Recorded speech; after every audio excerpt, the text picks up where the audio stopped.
Hello दोस्तों, पहले ये वीडियो देखो, लास्ट में इस वीडियो के बारे में बात करेंगे।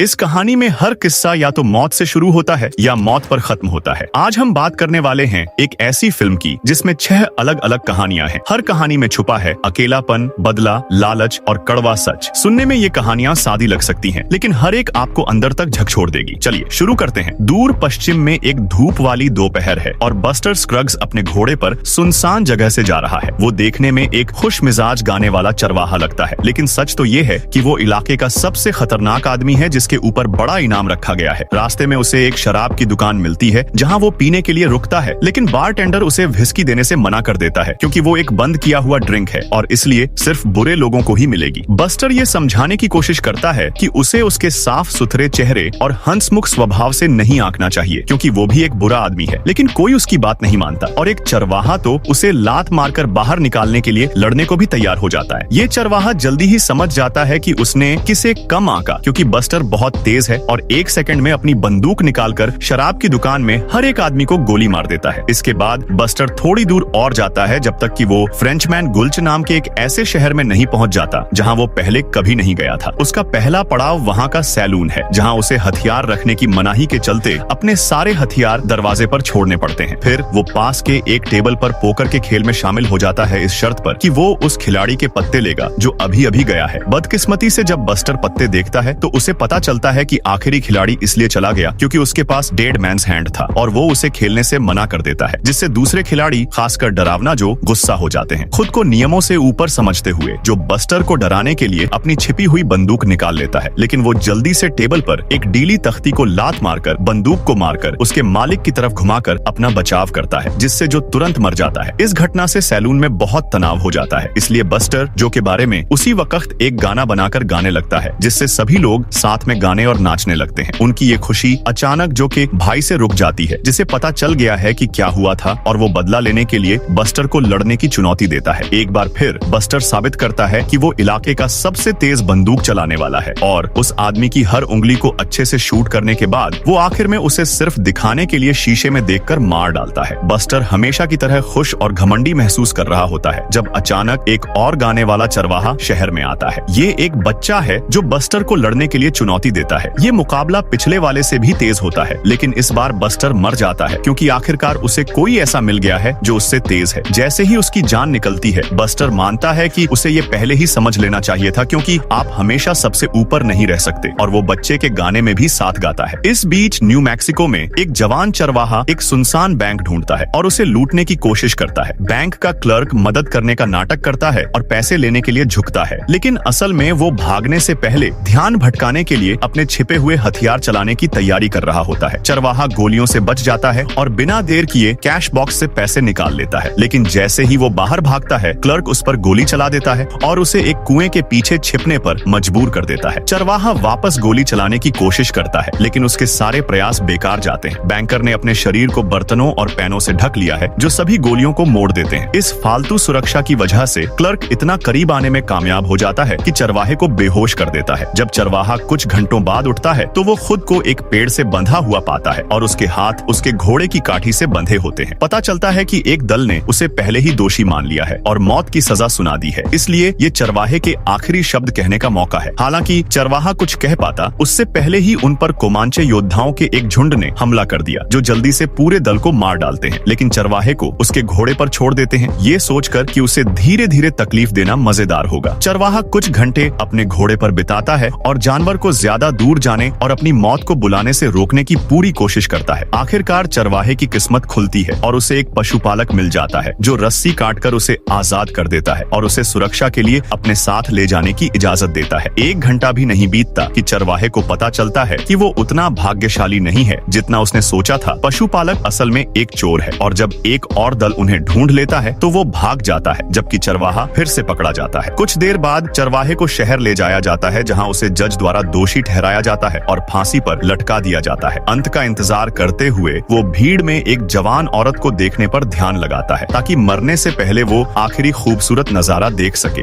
वहाँ से ज्यादा दूर नहीं एक बूढ़ा शो चलाने वाला हैरिसन के साथ घूमता है, एक जवान आदमी जिसके हाथ या पैर नहीं है लेकिन उसकी आवाज बहुत अच्छी है, जिसका इस्तेमाल वो शेक्सपियर और लिंकन वगैरह की पुरानी मशहूर रचनाएं सुनाने के लिए करता है। जिस गाड़ी में वो घूमते हैं वो हर बार जब वो किसी शहर में रुकते हैं तो एक मंच बन जाती है और जब हैरिसन अपनी मशहूर रचनाएं सुनाता है तो शो चलाने वाला लोगों से पैसे इकट्ठा करता है। वो हैरिसन को खाना खिलाने, उसका मेकअप करने और यहाँ तक कि उसे टॉयलेट जाने में भी मदद करता है। ये एक बहुत ही बेकार और दुख भरा जीवन है और शो चलाने वाला हर दिन हैरिसन से और ज्यादा परेशान हो जाता है। जब वो वेश्यालयों में जाते हैं तो शो चलाने वाला हैरिसन के लिए एक लड़की के पैसे देने की भी परवाह नहीं करता। वो उसे उसी कमरे में छोड़ देता है और अपना मजा करते समय उसे घुमा देता है। इसका मतलब है कि हैरिसन को सब कुछ सुनना पड़ता है। जैसे जैसे वो दूर दराज के पहाड़ी कस्बों में घूमते हैं लोगों की उनके छोटे से शो में दिलचस्पी कम होती जाती है और वो मुश्किल से कोई पैसा कमा पाते हैं। एक शाम शो चलाने वाला देखता है कि उनके दर्शक बहुत कम हैं क्योंकि एक दूसरी गाड़ी ने सबका ध्यान खींचा हुआ है। भीड़ एक मुर्गी के लिए तालियां बजा रही है जो कुछ पेंट किए हुए नंबरों पर चोंच मारकर आसान जोड़ और घटाव कर सकती है। एक मौका देखकर शो चलाने वाला मुर्गी खरीदने का फैसला करता है और वो उसकी उतनी ही देखभाल करता है जितनी वो हैरिसन की करता है। जो आगे क्या होने वाला है इस बारे में सोचने लगता है। अगले दिन शो चलाने वाला एक पुल के पास गाड़ी रोकता है और नीचे बहने वाली नदी की गहराई नापने के लिए उसमें एक बड़ा पत्थर डालता है। नतीजे ठीक वैसे ही होते हैं जैसे उसे चाहिए होते हैं और थोड़ी देर बाद शो चलाने वाला सिर्फ मुर्गी को साथ लेकर गाड़ी में वापस सड़क पर आ जाता है क्योंकि हैरिसन को भी नदी में धक्का दे दिया गया है। नदियों की बात करें तो एक नदी पहाड़ से नीचे बह रही है जहाँ एक बूढ़ा सोना ढूंढने वाला सोना खोजने आया है। शुरुआत में उसके बर्तन में सिर्फ सोने के छोटे छोटे कण मिलते हैं लेकिन हर बार मात्रा गिनकर वो उस जगह का पीछा करता है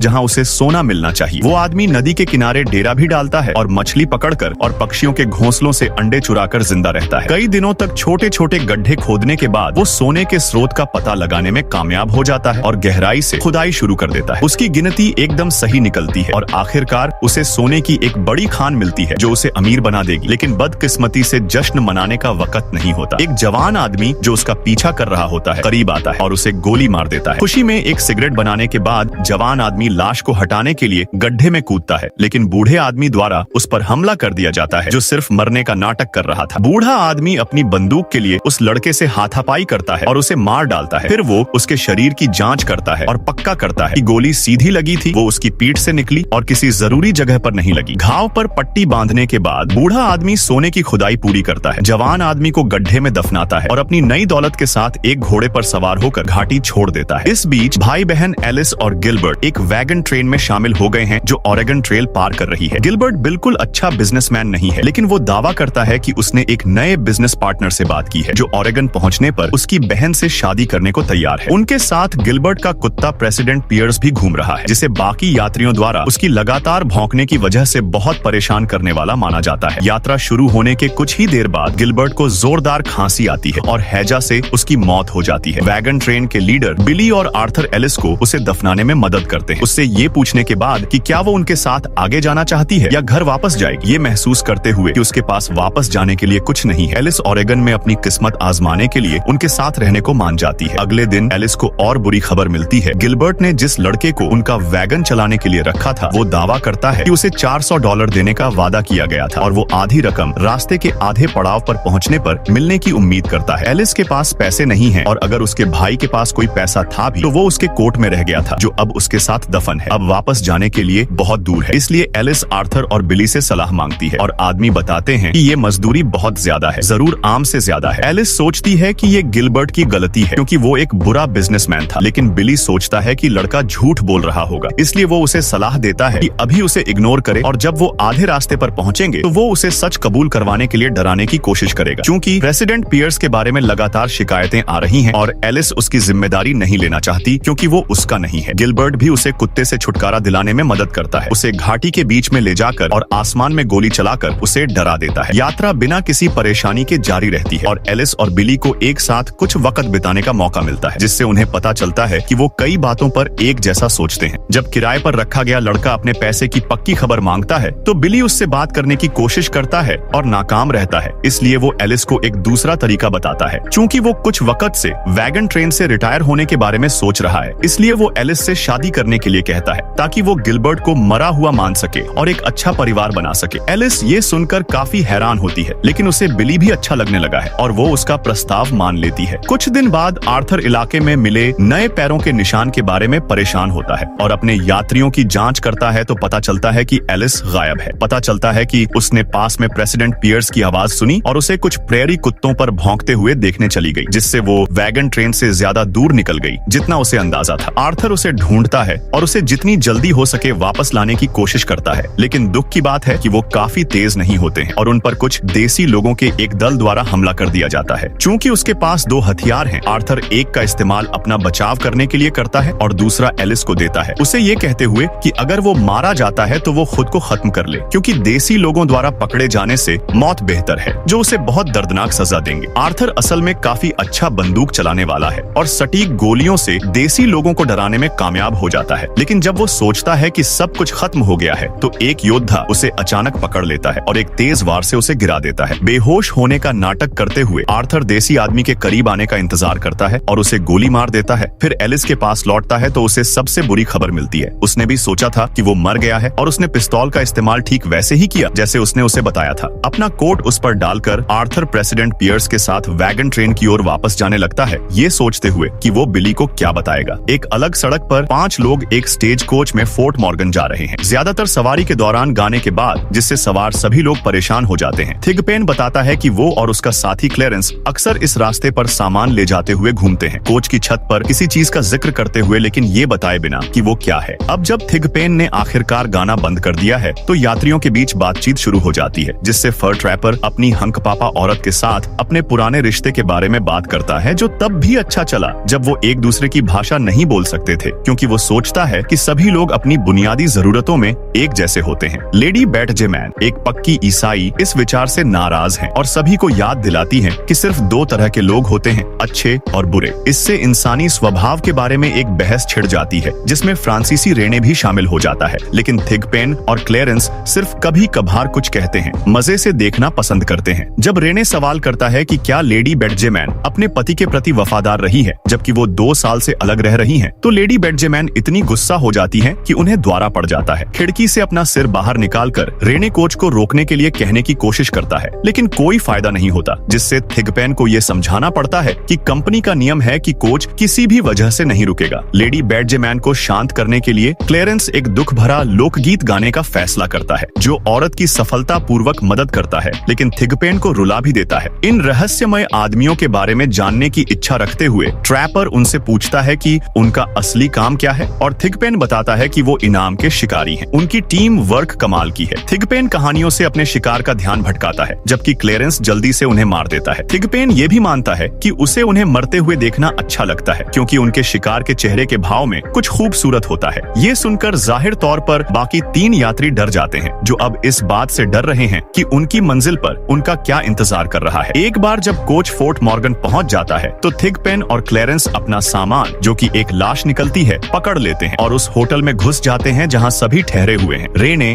लेडी बैटजेमैन और ट्रैपर उतरने में ज्यादा वक्त लेते हैं, सतर्क और डरे हुए महसूस करते हैं, लेकिन आखिरकार वो भी होटल में घुस जाते हैं और रेने कोच को जाते हुए देखने के बाद दरवाजा बंद कर देता है, ये महसूस करते हुए कि अगर उन्हें जरूरत पड़ी तो बाहर निकलने का कोई रास्ता नहीं होगा। ऐसे और वीडियो तो किस लगा कमेंट में जरूर बताना।